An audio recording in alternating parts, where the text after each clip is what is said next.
சர்க்கரையும் தித்திக்கும் தேனமிர்தம் என் கண்ணம்மா தின்று களைப்பாரேனோ.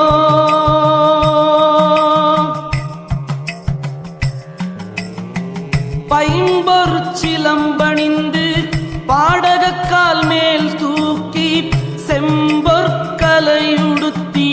சேல்விழிக்கு மையெழுதி அம்பொரு பணி பூண்டு அருகோண வீதியிலே கம்பத்தின் மேல்